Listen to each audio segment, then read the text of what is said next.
Hello good evening. आप देख रहे हैं देश का सबसे बड़ा cricket show cricket predictor sponsored by 1xBet। मैं हूं आपके साथ सुजाता।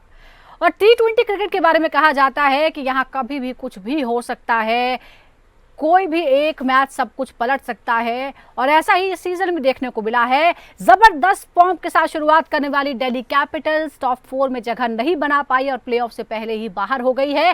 बाहर किया है मुंबई इंडियंस ने। बीती शाम को यह मुकाबला वानखेड़े स्टेडियम में खेला गया और 59 रनों से हराकर मुंबई इंडियंस ने अपनी जगह प्लेऑफ में पक्की की और दिल्ली कैपिटल्स को बाहर का रास्ता दिखा दिया। जबकि दिल्ली कैपिटल्स ने जबरदस्त शुरुआत इस सीजन की थी और ऐसा लगा था कि शायद इस बार कुछ वो होगा जो पहले कभी ना देखा गया हो और दिल्ली कैपिटल्स अंत तक पहुंचेगी, लेकिन अफसोस ऐसा हुआ नहीं।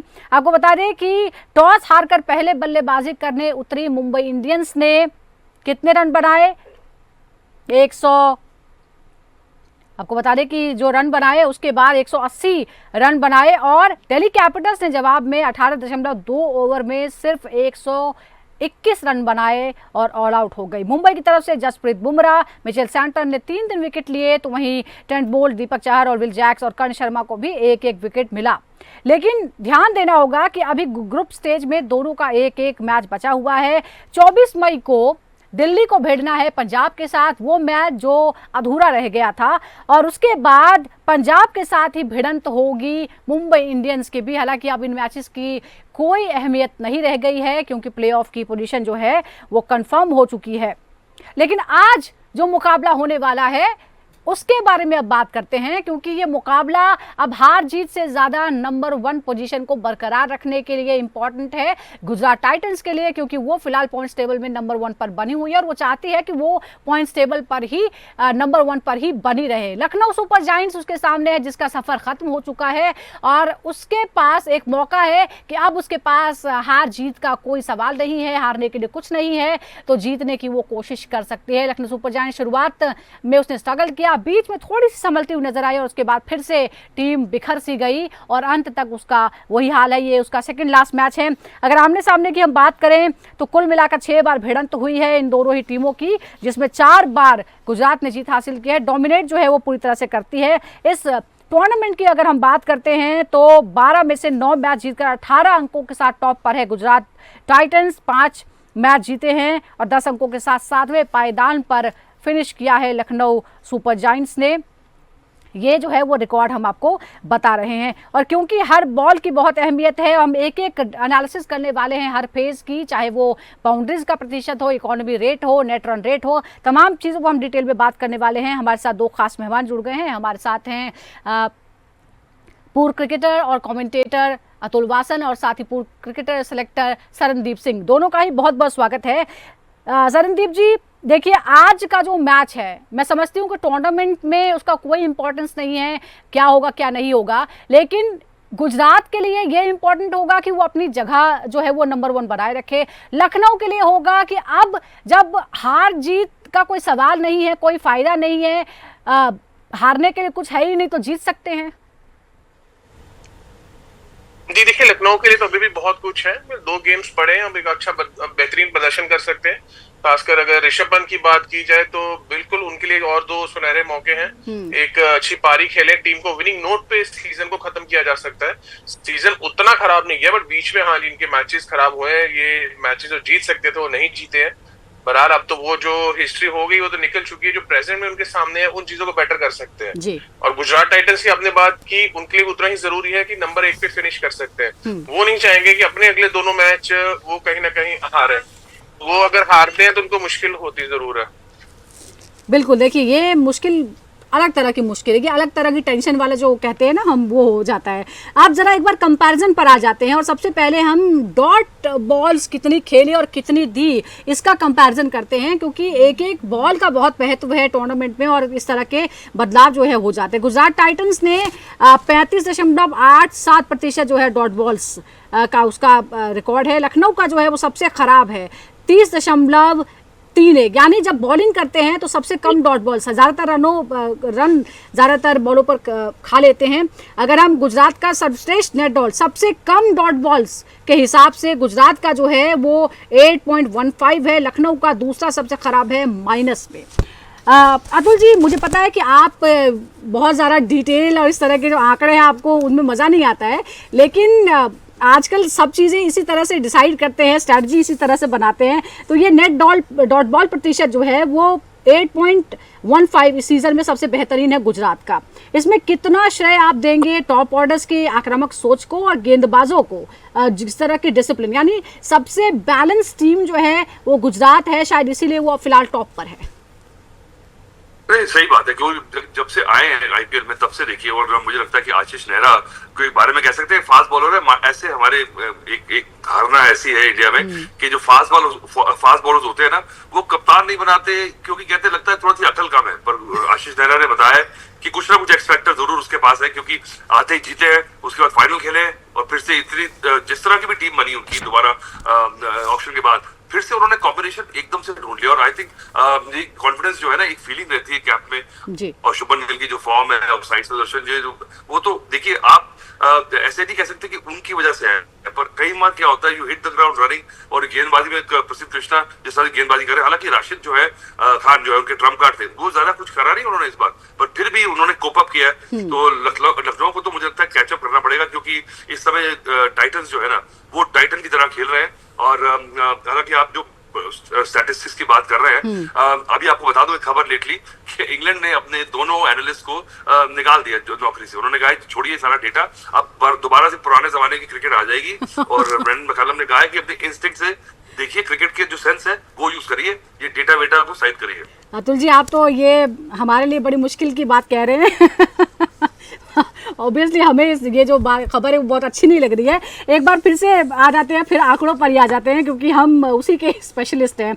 एलएसजी का नेट रन रेट जो है सरनदीप जी -0.51 है, जबकि उनकी बल्लेबाजी का रन रेट जो है वो चौथे नंबर पर है। यानी बल्लेबाजी अच्छी की, गेंदबाजी की वजह से जो ओवरऑल है वो प्रदर्शन खराब हो गया। क्या आपको लगता है कि जैसे वो बैलेंस टीम है, यहाँ बैलेंस की कमी है और बल्लेबाजों का साथ गेंदबाजों ने नहीं दिया, शायद टीम के हश्र जो हुआ है उसका रीजन सबसे बड़ा यही है? देखिए, जहां तक कि जीटी की बात है, दो खिलाड़ी ऐसे हैं, साई सुदर्शन और शुभमन गिल, जिनके ऊपर पूरी टीम खड़ी है। जिस दिन ये दो प्लेयर आउट होते हैं तो पूरी टीम बिखर जाती है, क्योंकि मिडिल ऑर्डर अभी उनका एक्सपोज हो चुका है बहुत बार। वो उतना स्ट्रांग नहीं है कि उनकी वो टीमों को नहीं संभाल सकते। ये दो खिलाड़ी हैं जो पिछले 12-13 गेम से लगातार हर मैच में रन बनाते आ रहे हैं। एक के 600 रन, एक 650 रन करके बैठा हुआ। तो इसलिए गुजरात टाइटंस आपको बहुत अच्छी इस समय यहाँ पे दिख रही है, और कॉम्बिनेशन भी अच्छा है। लखनऊ, हाँ, एक कॉम्बिनेशन की गलती, जब ये ऑक्शन टेबल में बैठे, इन्होंने मयंक यादव पे बहुत बड़ा बैट किया, उसको रिटेन करके। पता भी है कि साल में 10 महीने वो इंजर्ड रहते हैं, वो एनसीए में ही बैठा रहता है और कुछ नहीं करता वहां पे। डोमेस्टिक क्रिकेट नहीं खेली, एक भी मैच फर्स्ट क्लास क्रिकेट नहीं खेला। आज पिछले साल सीजन में इंजर्ड हुआ, तो इस साल सीजन में सीधा आके दिखा वहां पे। गति कम हुई, 3 मैच खेले, ठीक ठाक पिटाई हुई, फिर उठा के बाहर कर दिया। फिर आप कोई शार्दुल को खिलाते हैं, फिर शार्दुल को आप हटा देते हैं, फिर आप कोई और नए फास्ट बॉलर लेके आते हैं, फिर वो बात नहीं बनती। बहुत सारी चेंजेस आपकी गेंदबाजी में हुई है। बल्लेबाजी आपकी ठीक है, अच्छी है, जो मैच जीते उन्होंने परफॉर्म भी किया उन बल्लेबाजों ने, लेकिन गेंदबाजी की तरफ से बहुत हैरानी है कि आप जब टीम मीटिंग्स लेते हैं, जब मैनेजमेंट या स्पोर्ट्स स्टाफ जब बैठता है, तो फिर क्या माइंडसेट अब रहता है आपका? और बहुत अच्छे फास्ट बॉलर्स ऑक्शन टेबल पे थे जो आपने छोड़े हैं। बिल्कुल, आपने देखा है मेगा ऑक्शन के बाद बहुत सारी टीमों का कॉम्बिनेशन परमुटेशन बिगड़ा है। मोहम्मद सिराज के लिए आप जा सकते थे, वो आपने किसी को पिक ही नहीं किया, तो इसलिए यही नतीजा दिखेगा आपके सामने तक। बिल्कुल, और यही नतीजा जो है, और इसी की वजह से नतीजा ये है कि लखनऊ सुपर जायंट्स जो है वो लगातार दूसरी बार प्लेऑफ में नहीं पहुंची और उसके बाद आउट हो चुकी है। आप ज़रा एक बार फिर से जो अलग अलग फेजेस की हम बात करें, डेथ ओवर्स में रन बनाना बहुत इंपॉर्टेंट है और ज़्यादातर टीमें कहते हैं रन पीटना जिसको कहते हैं वही करते हैं, लेकिन गुजरात टाइटंस का डेथ ओवर में जो नेट रन रेट है वो है 1.66, पूरी तरह से दबदबा है, जबकि एलएसजी का आंकड़ा है -0.86।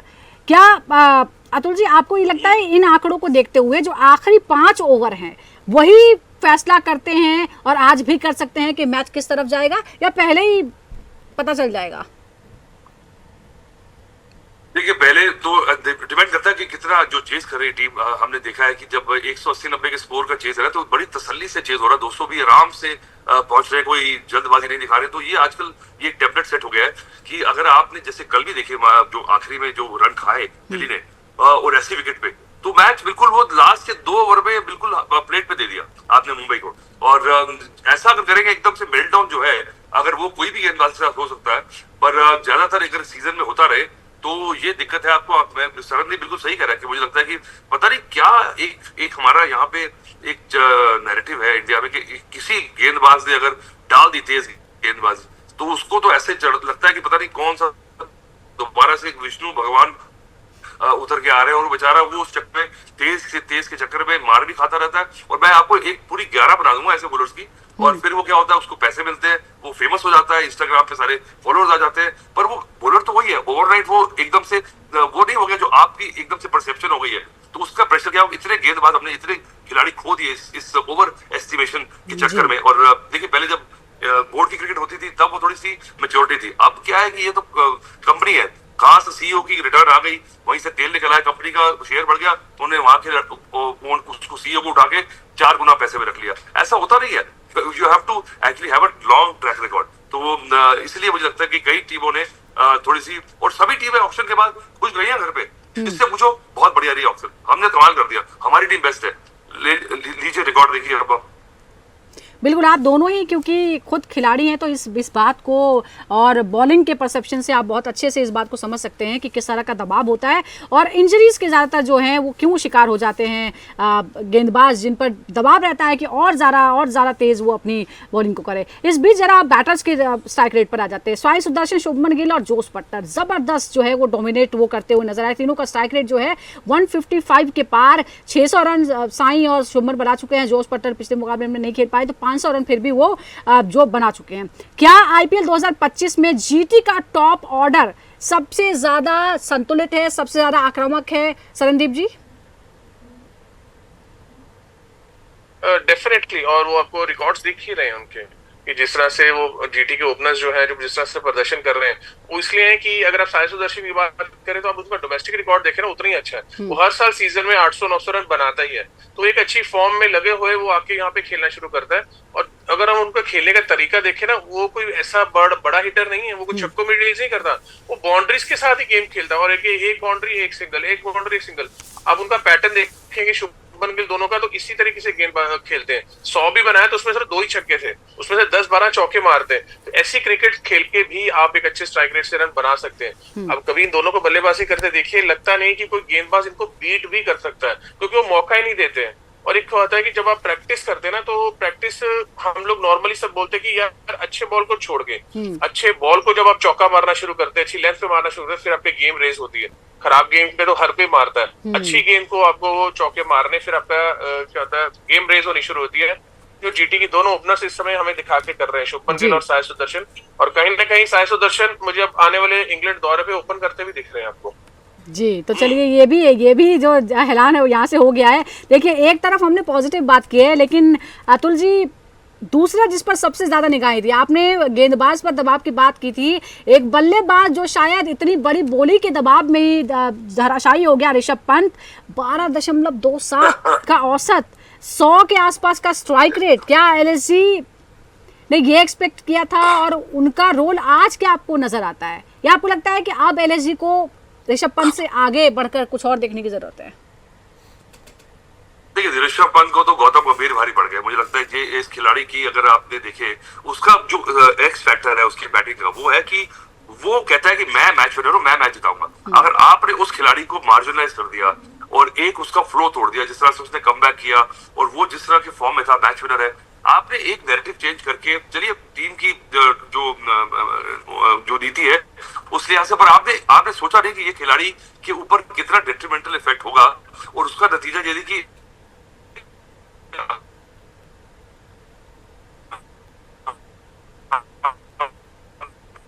उसको कप्तान बना दिया, इतने पैसे से शिफ्ट हुआ नहीं है।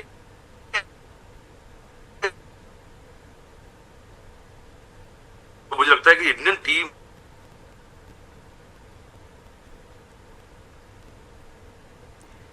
क्रिकेट का काम है, और एक हल्के खिलाड़ी को बनाना है, वो 2 मिनट का काम है। कप्तान ने अगर कॉन्फिडेंस दे दिया, तो मैंने इतने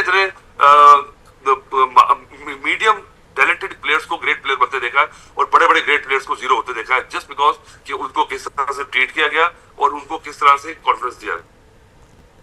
जी, लेकिन अब ऋषभ पंत को अपनी मदद खुद ही करनी पड़ेगी और उन्हें खुद ही प्रूव करना पड़ेगा, क्योंकि और भी बहुत सारे ऐसे खिलाड़ी जिनके साथ ऐसा हुआ और फिर मौका जब उन्हें मिला है तो उन्होंने दिखाया कि उनके अंदर क्या ताकत है। श्रेयस अय्यर जो इसका बहुत बड़ा उदाहरण है, शायद वो थोड़े टिप्स उनसे भी ले सकते हैं। लेकिन दूसरी तरफ निकोलस पूरन, जिन्होंने जब भी एलएसजी जीती है उसमें बड़ा योगदान उनका रहा है, और उनके रिकॉर्ड की अगर हम बात करें तो स्ट्राइक रेट 197 प्लस का उनका है। खासतौर पर स्पिन के खिलाफ आंकड़े जबरदस्त है। सिर्फ लेफ्ट आर्म स्पिन की बात करते हैं तो 420 रन सिर्फ वहां से आए हैं उनके।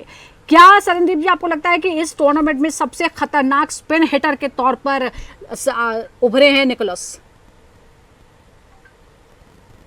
हर साल अगर देखें तो वो स्पिनर्स को बहुत अच्छा मारते हैं, और दुनिया में बहुत गिने चुने बल्लेबाजों में से एक है कि जो कि बहुत अच्छी हिटिंग करते हैं, खासकर हम T20 क्रिकेट की बात करें। लेकिन बात तब फिर ये आती है कि एक बंदा कब तक मारता रहेगा। जितने मैच आप जीते हो, 3-4 मैच जीते हैं, वो उन्होंने जिताए, उनकी बल्लेबाजी नहीं जिताए आपको लाके, पर बाकी प्लेयरों को भी कंट्रीब्यूट करना पड़ेगा ना। पिछले मैच में एक अच्छी साझेदारी ओपनर्स ने की है, बट वो लगातार नहीं हो रही थी। फिर प्रेशर फिर निकोलस पूरन पे आता है, और फिर उनका बल्लेबाजी का जो नंबर है वो बहुत चेंज किया जाता है। तो क्रूशल गेम थे एलएसजी के लिए, तीनों के तीनों जीतने जरूरी थे उनके, और जब ऐसे क्रूशल स्टेज पे आते हैं तो आपने उनका बल्लेबाजी क्रम नीचे कर दिया। वो नंबर 4 पे है, ऋषभ खुद नंबर 3 पे आ गया। तो ऋषभ को अब कहीं ना कहीं ये प्रेशर दिख रहा था, उसको कुछ ना कुछ प्रूव करना, पर ये कुछ समय नहीं आपका प्रूव करने का। पहले आपकी टीम होनी चाहिए, आपको जीतना चाहिए। निकोलस पूरन फंस गए, आप आउट हुए, तो उनके साथ और 2 आउट हो गए, तो बल्लेबाजी और फंस गई। और उनको देखिए, उन्होंने 45 रन जो बनाए, जो भी रहे, वो 32-33 गेंदों पे बनाए हैं। कहीं ना कहीं वो भी स्ट्रगल करते दिख रहे थे वहां पे। आयुष बडोनी जो एक अच्छी फॉर्म में है, वो और नीचे होता जा रहा है। तो ये जो फॉर्म में प्लेयर है, ये नंबर 3-4 पे खेलने चाहिए। वही कहीं ना कहीं कोशिश आज भी रहनी चाहिए। निकोलस पूरन, आयुष बडोनी, ये दोनों एक साथ बल्लेबाजी करने चाहिए। लेफ्टी राइटी कॉम्बिनेशन है, गेम सेंस होती है दोनों के अंदर, क्योंकि रन बने तो गेम अच्छी तरह से चलाते भी हैं। लेकिन अगर आप फिर अब उनको नीचे रखेंगे कि लास्ट में आके जी आपको ओवरकम दिए जा रहे हैं, आप जाके उड़ाना, फिर उड़ाना रोज तो उड़ाया नहीं जा सकता। आप ही उड़ रहे हो इस समय, तो कोशिशें तो आपके साथ खराब जा रही है। तो ये जो टीम गेम है, बार बार कह रहा हूँ कि टीमें खराब, आप ऑक्शन टेबल पे जाते हो, आप सब मैंने अच्छी टीम पिकी, पर जब खिलाने का समय आता है तब आप प्लेयर्स गलत खिलाना शुरू करते हो, नंबर्स गलत होते हैं, आपकी प्लानिंग गलत होती है, तो फिर प्लेयर भी कंफ्यूज ही रहता है। वो भी फिर अपनी ही देख रहा था कि चलो मैं अपने ही 4-5 बिल्कुल, गेम प्लान अगर ना हो तो आप कोई भी खिलाड़ी ले आइए, उसका कोई फायदा नहीं होगा। और उम्मीद करते हैं कि ये जो आप सलाह दे रहे हैं ये सुनी जाए, और आज जो क्रम होगा उस पर भी ध्यान दिया जाए। एक और अगर हम बॉलर्स की गेंदबाजी की बात कर लेते हैं तो प्रसिद्ध कृष्णा 7.85 की इकोनॉमी रेट से 21 विकेट वो ले चुके हैं। जीटी के सबसे असरदार गेंदबाज हैं, नो डाउट। क्या वो पूरन और समझ जैसे मिडिल ऑर्डर के जो बल्लेबाज हैं उनके खिलाफ सबसे इंपॉर्टेंट रोल अदा कर सकते हैं आज, अतुल जी? या बिल्कुल, देखिए क्या कमाल, अगर किसी गेंदबाज ने पूरे सीजन में क्योंकि वो उसको जो कॉन्फिडेंस आया ना ऑस्ट्रेलिया में गेंदबाजी करके, मुझे लगता है कि शुरू से हमें पता था कि अच्छा गेंदबाज है, और उसपे वो प्रेशर नहीं आया कि बड़ा एक्सप्रेस गया जी, फास्ट बॉलर मिल गया इंडिया को, तो वो पीछे रडार से आता हुआ उसने अपनी स्किल्स को होन अप किया। तो आई थिंक वो कॉन्फिडेंस जो आया और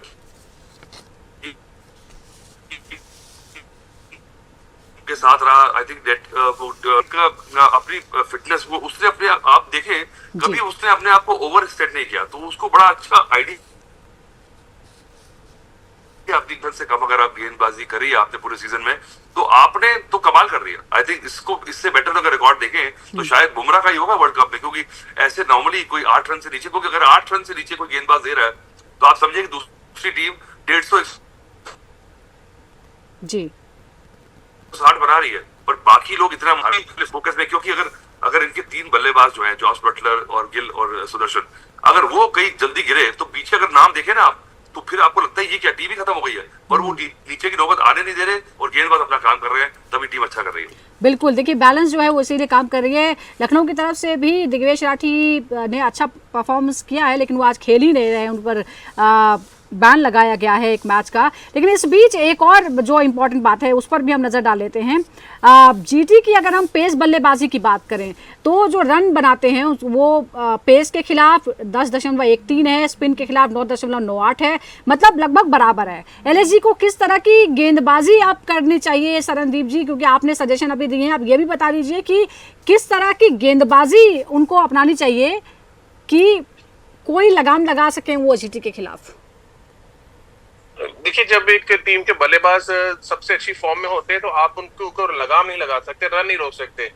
आपका इंटेंट तेज गेंदबाजों का शुरू से आविश खान का और शार्दुल ठाकुर को रहना चाहिए कि इनको आउट कैसे किया जा सके। उनको अटैकिंग गेंदबाजी करनी पड़ेगी, क्योंकि आप रन रोक नहीं पाओगे, अटैक वो आपके ऊपर करते रहेंगे। तो वो अगर इंटेंट आपके माइंड में नहीं है, अगर आपके पास प्लान नहीं है कि शुभमन को कहाँ बॉलिंग करनी है, साई सुदर्शन को किस तरह से प्लान करके आउट करना है, कहाँ वो गलत शॉट्स खेलते हैं, क्योंकि आपके पास काफी डाटा होता ही है उनका प्लेयरों का कि अपने पुराने मैचेस देखते हैं।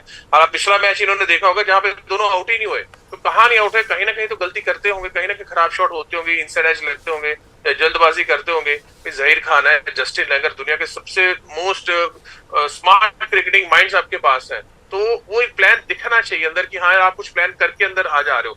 सिर्फ कि आज मैच है यार ये निकालना है और एक 27 वाला मैच निकालना है, तो फिर ठीक है, फिर तो आप फिर जैसे पहले क्रिकेट खेलते आ रहे थे वैसे भी खेलते निकल तो टूर्नामेंट ही निकाल चुके हैं वैसे तो। आप जरा एक और चीज जिस पे हम दिग्वेश राठी को एक अच्छी तरह से और यूज कर सकते हैं ऋषभ पंत। पिछले मैच में मैंने देखा कि आपने उसको 5 ओवर दिया, उसने 4 रन दिए, और जब पावर प्ले खत्म हुआ तो आप रवि बिश्नोई को ले आए जो पूरे सीजन में सबसे ऑर्डिनरी गेंदबाजी कर रहा है। उसने 4 छक्के खाए तो हैदराबाद एक मोमेंटम में आ गई, जीतने वाले रूप में आ गई।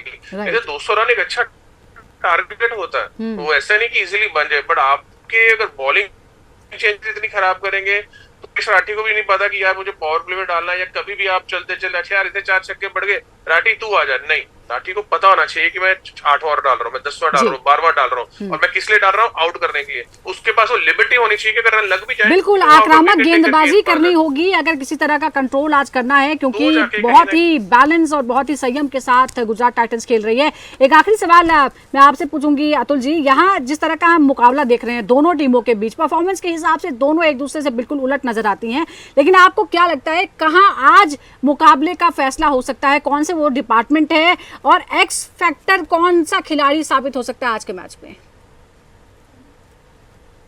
देखिए मुझे लगता है कि देखिए अब न्यूट्रल ग्राउंड पे आ गए, क्योंकि नहीं गुजरात का तो ग्राउंड है, अहमदाबाद चले गए, जब बड़ा बड़ा ग्राउंड है तो शायद थोड़ी तसल्ली हो, पर राठी के दाव उसने, हालांकि राठी जो है एकदम से ऐसा लग रहा है कि पता नहीं कौन सा एक डीमन स्पिनर आ गया, क्योंकि वो अपनी हरकतों से ज्यादा फेमस हुआ। उनको बोलना चाहिए भाई कि उसको मुझे लगता है जो उनकी ग्रुप है ना वो क्योंकि अब देखिए अब जब नाम होते हैं तो नाम तो होता है, पर ये समझते नहीं कि ये उल्टा पड़ सकता है। जब एक दिन खराब गेंदबाजी का दौर आएगा तो उठा के बाहर फेंक देंगे। तो मुझे लगता है कि ये बड़ी बात हमने करी नहीं है कि आजकल जो नए जो स्टार्स बन जाते हैं ओवरनाइट 2-3 मैच के बाद, उनको मेंटरशिप चाहिए, काउंसलिंग चाहिए, और कई बार अच्छे बड़े बड़े प्लेयर्स स्लिप आउट कर जाते हैं। हालांकि इस मैच में मुझे लगता है कि जिसके पास कुछ हारने को नहीं है ना वो डेंजरस है, और गुजरात देखिए पहुंच चुकी है, पर अगर नंबर 1 आना है तो ये मोमेंटम बना के रखना पड़ेगा। पर मैं कहता हूँ कि औसतों का असूल जो है, अगर ये मैच हार भी जाए ना तो वो थोड़ा सा डिप आने के बाद फिर जीते पता लगे, जैसे हम अहमदाबाद में फाइनल हारे थे ऑस्ट्रेलिया से, वही दोबारा ना हो जाए ऐसे ही।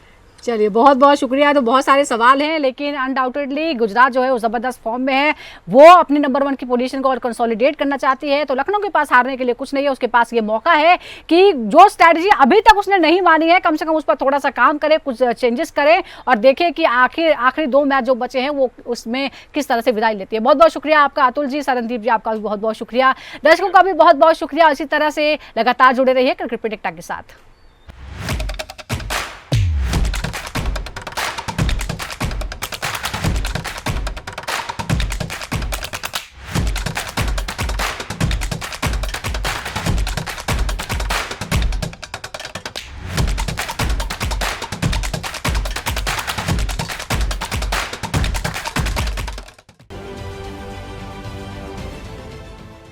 देश विदेशातील प्रत्येक घडामोडींचे लाईव्ह अपडेट मिळवण्यासाठी आता साम टीव्हीच्या सर्व सोशल मीडिया प्लॅटफॉर्मला लाईक, फॉलो आणि सबस्क्राईब करा। तसंच सर्व नोटिफिकेशनसाठी बेल आयकॉन प्रेस करायला विसरू नका।